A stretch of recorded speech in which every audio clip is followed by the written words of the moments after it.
So I'm going to preface this episode with the fact that nothing I am sharing today is legal advice. I am not practicing law. I am not a lawyer. I am not equipped to give you legal advice.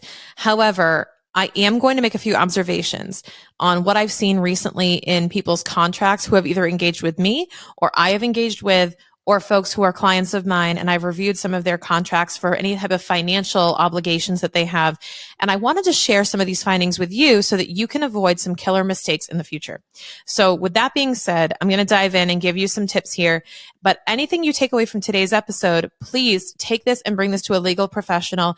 My goal for this episode is just to make you a more savvy contract reader and writer, especially if you are using tools like AI to help you. That cannot replace a lawyer who knows your unique state tax laws and can actually help you with the wording and the interpretation. So I advocate to use a professional at all times. So let's dive in and I'll give you some tips of what I've seen. So number one is I'm actually going to go through different clauses in different sections of the contract and where I'm seeing mistakes being made or things being omitted that shouldn't be. Number one is a refund and cancellation policy. If you have a customer contract, you want to make it explicitly clear if your offer is or deposit or whatever it is, the price that you're collecting, if it's refundable and when it is not refundable. This is a big thing. I'll give you an example that we use. So we have an upfront deposit for most of our services, and that deposit is non-refundable once you have submitted work for us to do. So once we begin working on your account, it's no longer refundable. We're very courteous in this, in that once we have spent time on you, it's not refundable. But once we haven't, if it's just been like a buyer's remorse the next day, we are typically flexible. I mean, like, we're human. So we get it. Now, you have to be looking at your relationship with your customer and what's worthwhile to you. My recommendation typically is to make any and all deposits non-refundable explicitly in your contract if you want them to be, along with any other payments. You can then decide if you want to go against your own policy and violate it for the benefit of the relationship. But I would leave no room for ambiguity and no room for interpretation. I would say deposits are non-refundable. And you want to be clear on cancellation policies. One of the most confusing things is when you're paying something like, let's say, month to month. And then when am I going to be billed for the last time? How much notice period do I have to give?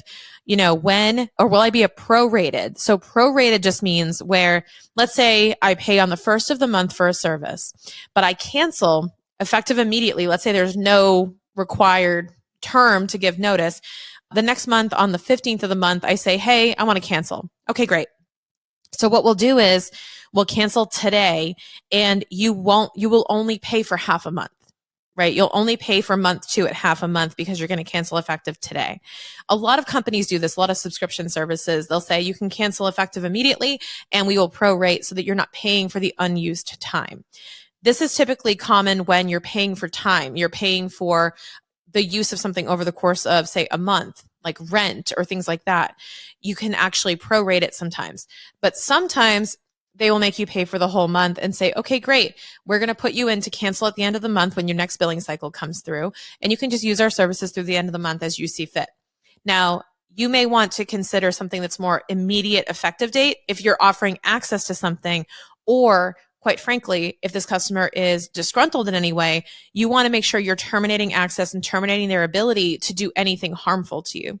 So keep that in mind. And this also goes, by the way, for employees and things like that too. If you're afraid that something could happen, or there could be a security concern, or like anything could go badly by having them have extended access to something, then it's probably best to cut off access immediately and do some type of proration. So when we're talking about the financial implications of this, we really want to be mindful of cash flow. We want to be looking at, can I afford to issue these refunds? Should I be looking at, keeping people's deposits in a separate bank account? Possibly, because if you're putting deposits in a bank account and they're refundable up to a certain point in time, then you may want to keep them separated so that you can call on that money if you do get engaged to provide a refund. Because the last thing you want to do is collect a bunch of money, spend that money on something new, and then find out they want to get a refund. Oh, the money's gone. So let's just make sure that you've got the money to pay those refunds if they come due.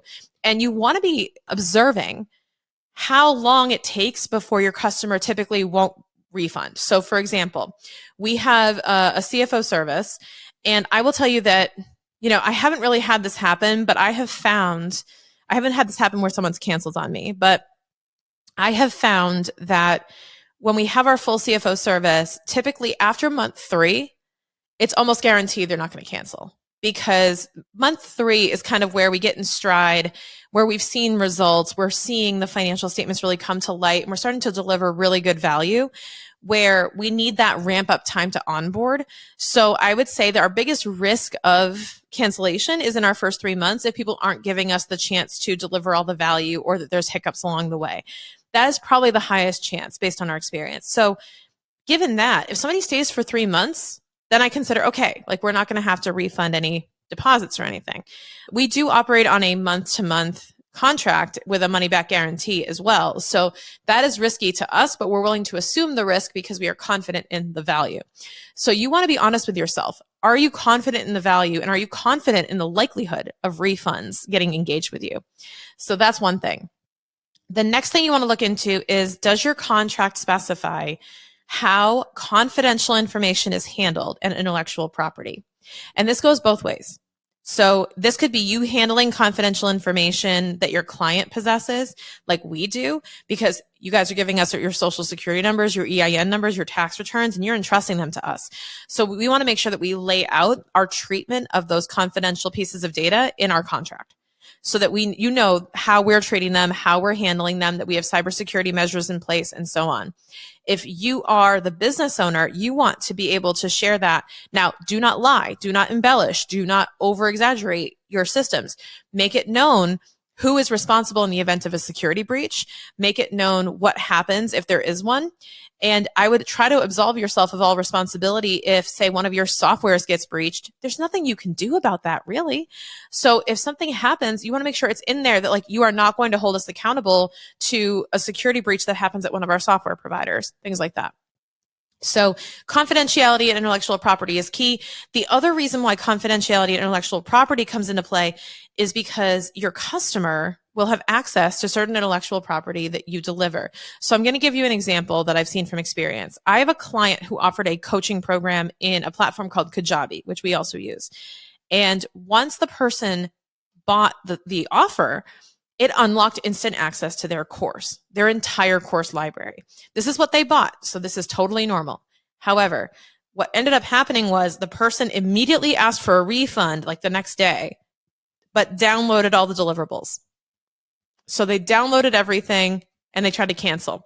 What my client didn't realize is that they had downloaded everything, and they could theoretically take that information, resell it, use it. They could share it on the internet for all they cared, right? And even if your clients don't cancel, you don't want them sharing all of your secrets on the internet. I mean, that's up to you and your content, right? So you have to be mindful of, how do you want confidential information and intellectual property handled that belongs to you or that belongs to your client? So make sure you're articulating that in your contract as well. And the last piece that you want to make sure is super clear in your contract is what I call how, when, and to whom money changes hands.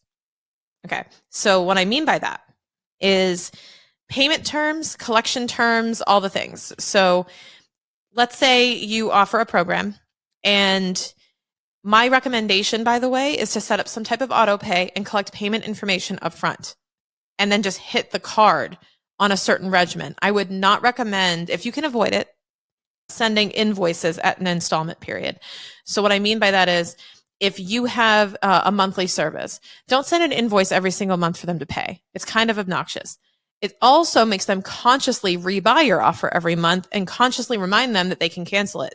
So instead, I just say, hey, I'm going to run your card every month, and we're going to put them on an auto pay.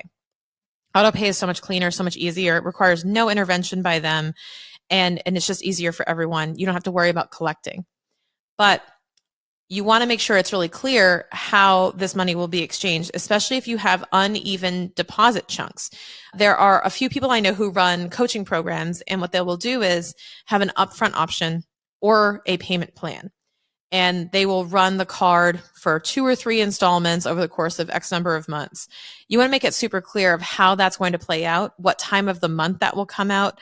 I can't tell you how many people have been upset with my clients or with companies I've seen where they said, I wasn't expecting to get that charge today.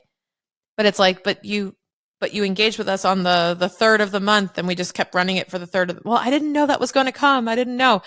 If in your contract or your letter, your scope letter, whatever you want to call it, if you had laid out and said, we will be processing your card on the third of the month for the next 3 months, then you can just point to that and say, we did tell you that.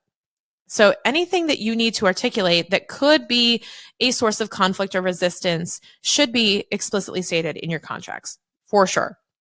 And a lot of lawyers are going to tell you all of these different clauses that need to be included, all of the jargon that has to be included. Listen to them. They know what they're talking about. But from where I sit as a CFO, I'm always going to be looking at payment terms, confidentiality, risk, refund, cancellation, and all these types of things. So I know how this will affect your money and that you're collecting everything that you should be.